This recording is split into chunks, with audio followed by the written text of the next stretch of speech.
After winning the first three matchups to start the 2025 season, Justin Herbert and the Los Angeles Chargers have officially hit a wall. They've lost their last two games against the New York Giants and against the Washington Commanders, and there's a lot of questions about this team moving forward. But let's start with the main positive here. You're 3-0 in your division. On that 3-game win streak, you won every single game in this division up to this point. You defeated Kansas City in week 1. You went out there in week 2. You took care of business against the Las Vegas Raiders. You forced Geno Smith to throw 3 interceptions in that matchup. And against Bo Nix and the Denver Broncos, you came out with a tough win. But the Chargers, they're already at a massive disadvantage entering the season. Rashawn Slater, one of the best players on the offensive end, went down with that leg injury, and it derailed everything for the Chargers entering this year. Now, they had time to prepare without him, but that was still a massive blow. You go back to last season, Joe Alt as a rookie and Rashawn Slater, the veteran, they're one of the best tackle duos in the NFL. And the way that Coach Harbaugh wants to construct this team is to give Justin Herbert enough time inside the pocket and to have the option to run the football and basically run you off the field. That's what he did with the San Francisco 49ers, and that's what he's done at the college level with Michigan, and the same with Stanford. He focused in on the trenches a lot. And we're talking about Justin Herbert here. Throughout his career with the Chargers, he's never had good, consistent offensive line protection. We saw that with Anthony Lynn, the same with Brandon Staley. They'll get away from the offensive line picks. And if they did have offensive linemen, they weren't particularly good. They were not a good unit. And you go back to last year, even though that tackle duo was insane, the interior of the offensive line still was not good enough for Bradley. And they brought him back this year. And you go out and free agency, you sign Mekhi Becton from the Philadelphia Eagles. I would give them a pass for this. Mekhi Becton was a superstar last year with the Philadelphia Eagles, but you have to be careful when you get players from the Eagles, especially inside the trenches on the offensive end, and even at the running back position. They have such a great system over there in Philly. But it's one of the situations right now. Rashawn Slater goes down. The offensive line had some solid moments against Kansas City, the same against the Raiders. But against the Denver Broncos, it reared its ugly head. Bradley's giving up a lot of pressure up the middle. Justin Herbert's getting hit a lot. He got sacked 5 times. He got hit 18 times in that matchup. A majority of his dropbacks, he was pressured. But yet Justin Herbert made play after play with defenders in his face. A phenomenal pass to Keenan Allen in the red zone. And Justin Herbert in that matchup had 1 passing touchdown, 1 interception. Up to this point in time in the season, that was the only interception that he threw. And we know Justin Herbert from last year, he can be very efficient in this system with Greg Roman. But against the New York Giants, when they lost this matchup 21-18, early in the game, Joe Alt, he goes down with an ankle injury. He has a sprained ankle. He's going to miss the next couple of weeks. So now we're talking about an offensive line without Rashawn Slater and without Joe Alt. You have backup offensive linemen. On most rosters in the NFL, they won't even make the team. That's how bad the talent is at this offensive line. And you're going against players like Brian Burns, Abdul Carter, Dexter Lawrence, Kayvon Thibodeau, and they're constantly in the face of Justin Herbert over and over again. And you still only lost this matchup by 3 points. But as soon as the injury report came out and they said that Joe Alt's going to miss the next couple of weeks, I got concerned here.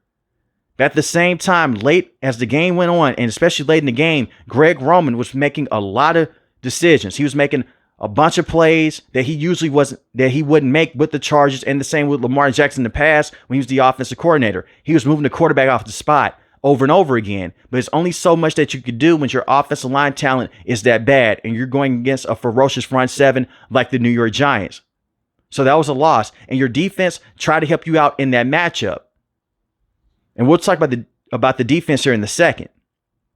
But he had the 1 interception against the Broncos. He had 2 interceptions against the Giants. This is how bad this offensive line is. He throws the football up the middle of the field. Dexter Lawrence, he tips it up. He's almost in Justin Herbert's lap anyway, and he calms down with the football. That was almost a pick 6 by a defensive tackle. Just a bunch of miscues in that game. And you know what? It happens. It's the NFL. The Philadelphia Eagles, they had a bunch of miscues yesterday against the Denver Broncos, and the same with Kansas City in week 1 against the Chargers. Also in week 2, it happens. But you go to this game against the Washington Commanders, they got completely outcoached and outclassed all the way through. 27 unanswered points. 27. And it was nothing that the Chargers could do on the defensive end and the same on the offensive end. And you dealt with more injuries in yesterday's game. Trey Pipkins went down with an injury, but he's expected to be okay. So now we're talking about your third offensive lineman out there playing a tackle position. You have Austin playing left tackle. He's completely terrible. He can't do anything right.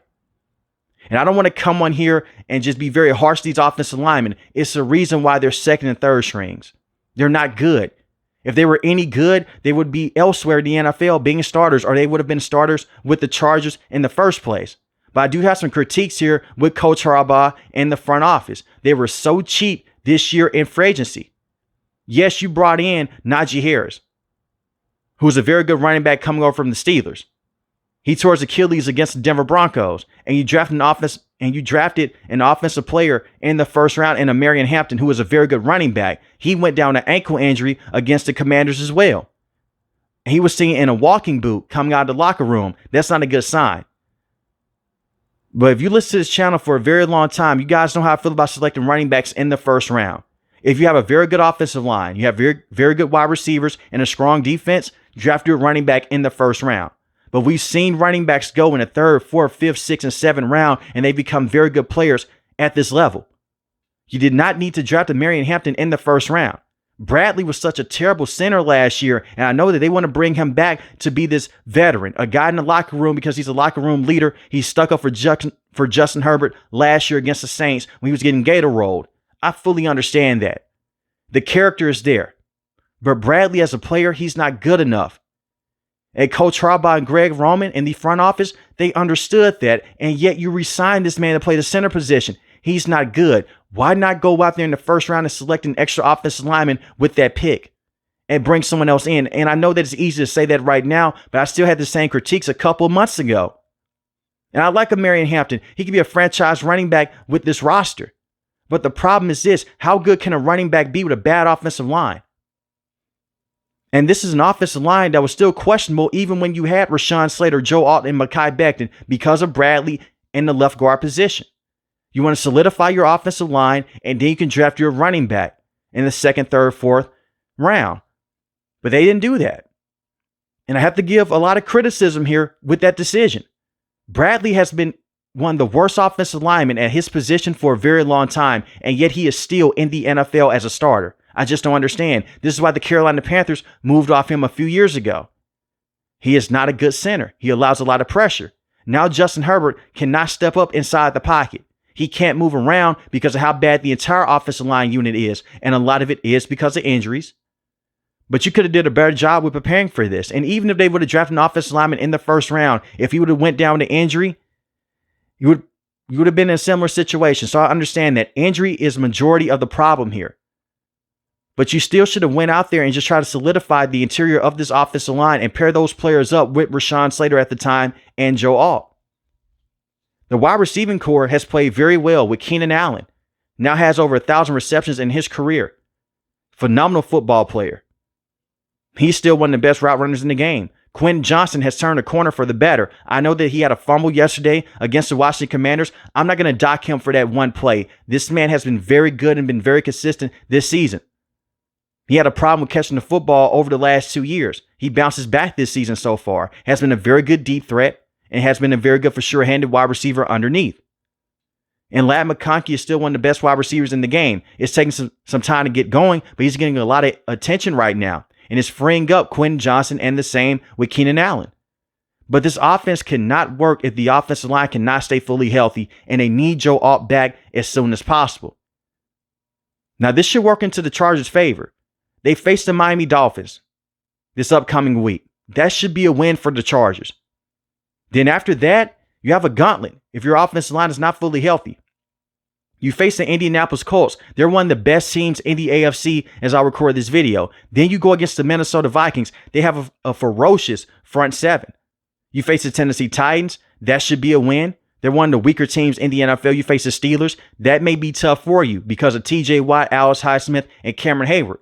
And let's not forget last year's game to where the entire offensive line got beat with injuries against the Steelers. But that should be a very good matchup for the Chargers. That should be a very good and close game. Then they face the Jacksonville Jaguars. That's one of the best teams in the AFC as I record this video.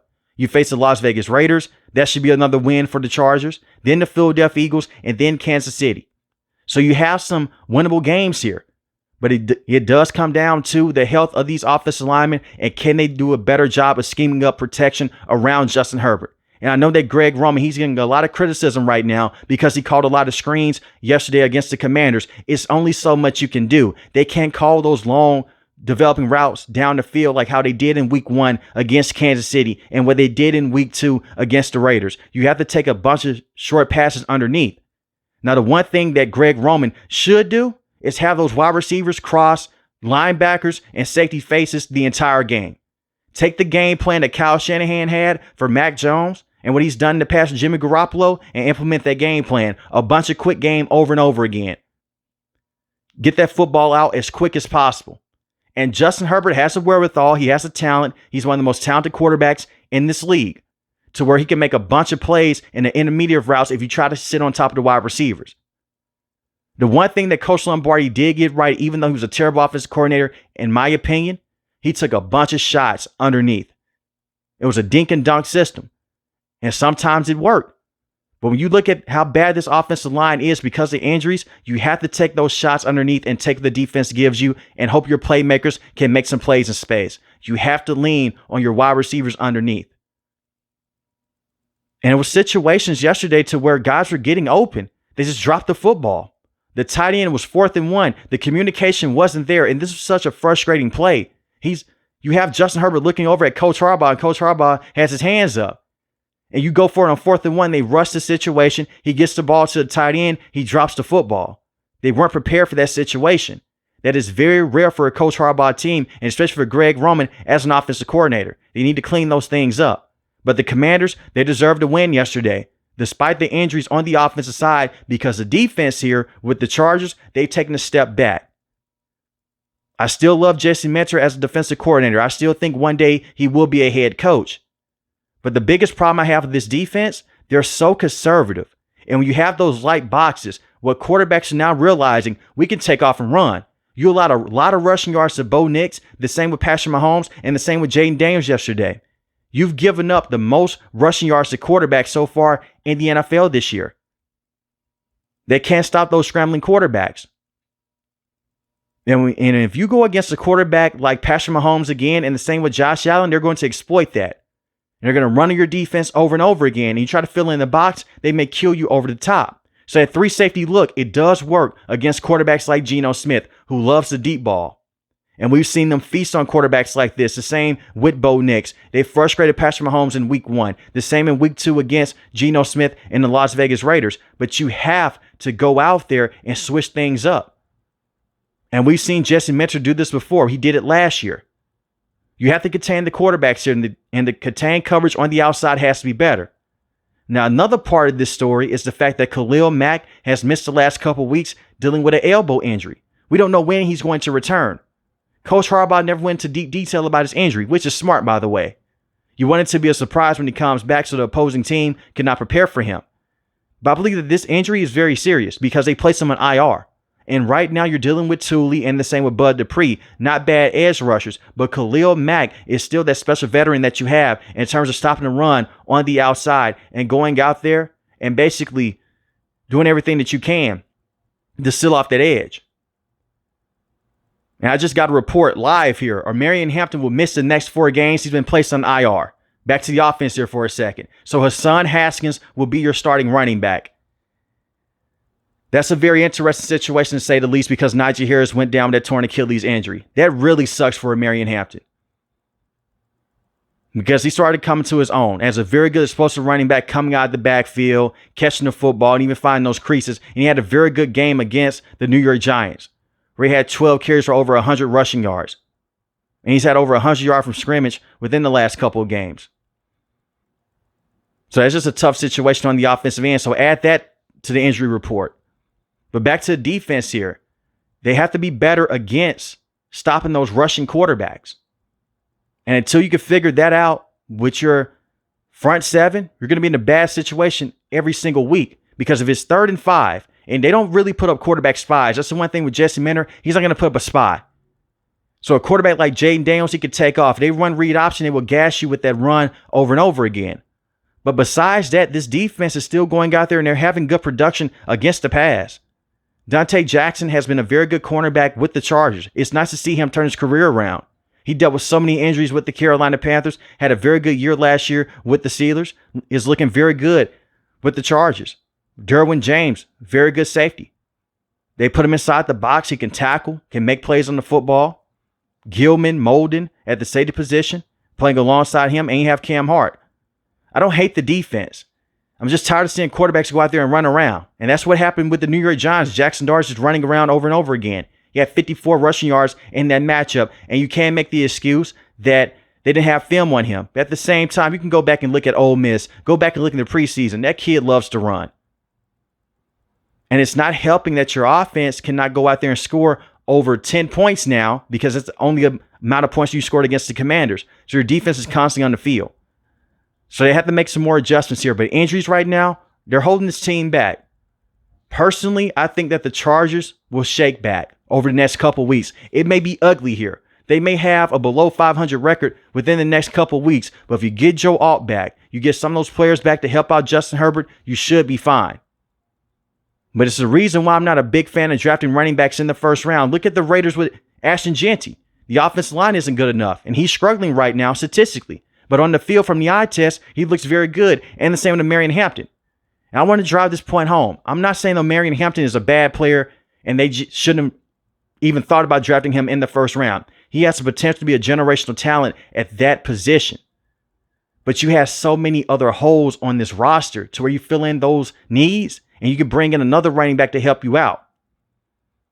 But we're talking about the Chargers here for the final injury report before I let you guys go. No Khalil Mack over the next couple weeks. No Joe Alt, no Rashawn Slater, no Najee Harris, no Marion Hampton. That's how bad things are. Those are some of your best players on your team. That's 5 of the best players on the Chargers. But let me know in the comment section below, how do you feel about the Los Angeles Chargers moving forward? If you're new to the channel, hit the subscribe button. If you like the video, hit the like button. Most importantly, want each and every last one of you guys stay safe, stay positive. Thanks for the video, guys. God bless. Peace.